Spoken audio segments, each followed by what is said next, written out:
Anyone who has watched a Steve Jobs keynote will tell you he is one of the most extraordinary speakers in corporate America. Who does the best job of that in the world? While most presenters simply convey information, Jobs inspires. I'm Carmine Gallo, and today I'll walk you through several key techniques that Steve Jobs uses to electrify his audience. They're elements you can adopt in your very next presentation. Welcome to Macworld 2008. We've got some great stuff for you. There's clearly something in the air today. With those words, Jobs opened Macworld 2008, setting the theme for his presentation and hinting at the major announcement of the day, the launch of the ultra-thin MacBook Air. Whether it's a new notebook or the iPhone, Jobs unveils a single headline that sets the theme. Today, Apple is going to reinvent the phone.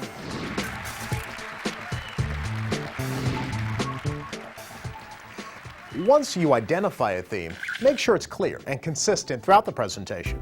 Think of a staff meeting as a presentation. So let's say you're a sales manager introducing a new software tool to help your team generate, track, and share sales leads. You might kick off your meeting this way.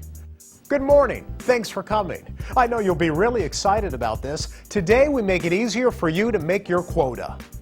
That's the headline. Easier to make quota. It's memorable, and it sets the direction for the rest of your meeting. It gives your audience a reason to listen. So I've got 4 things I'd like to talk about with you today. So let's get started. Steve Jobs always provides an outline for his presentation and then verbally opens and closes each section with a clear transition in between. Here's an example. So that's Time Capsule, a perfect companion to Leopard, and that's the first thing I wanted to share with you this morning.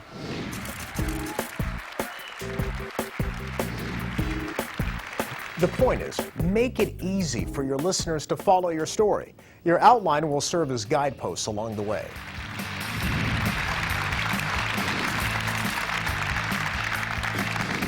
You'll also notice that during his presentations, Jobs uses words like extraordinary, amazing, and cool.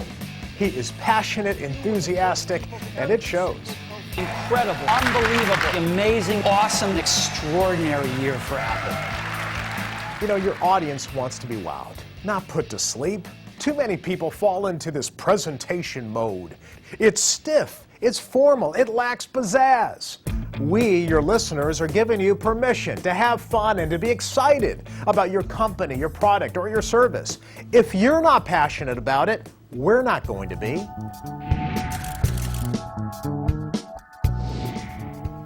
Remember, Jobs isn't selling hardware. He's selling an experience. If you offer numbers and statistics, make them meaningful. We have sold 4 million iPhones to date. If you divide 4 million by 200 days, that's 20,000 iPhones every day on average. Numbers don't mean much unless they're placed in context. Managers, connect the dots for your listeners. Recently, I worked with a company that launched a 12-gigabyte memory card. 12 gigabytes! That number doesn't mean much to most people, so we put it into context. We said that's enough memory to listen to your music while traveling to the moon and back. Now, 12 gigs means something to me. Make numbers meaningful. One of the most effective elements of a Steve Jobs presentation is that they are easy on the eyes. His presentations are visual and simple. While most speakers fill their slides with mind-numbing data and text and charts, Jobs does just the opposite. He uses very little text and usually 1, maybe 2 images per slide. You see, you want to paint a picture for your audience without overwhelming them. Inspiring presentations are short on bullet points and big on visuals.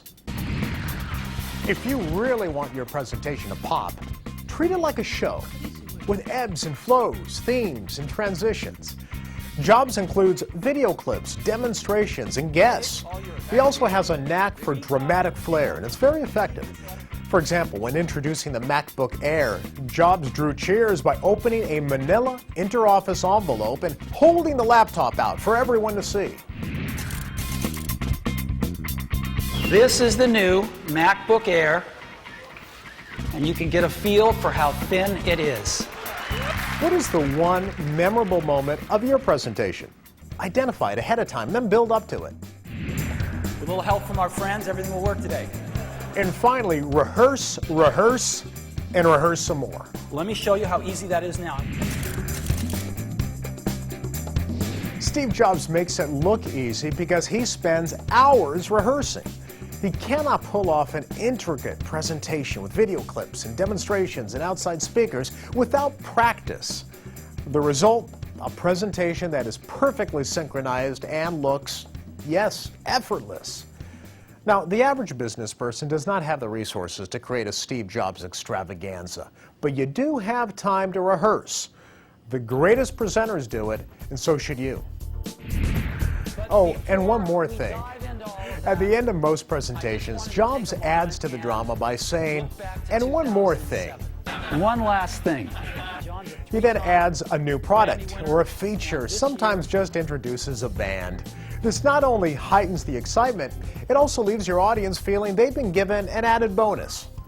The point is, Steve Jobs approaches each presentation as an event, a production with a strong opening, product demonstrations in the middle, and a strong conclusion. And yes, even an encore, that one more thing. I wish you a dazzling presentation.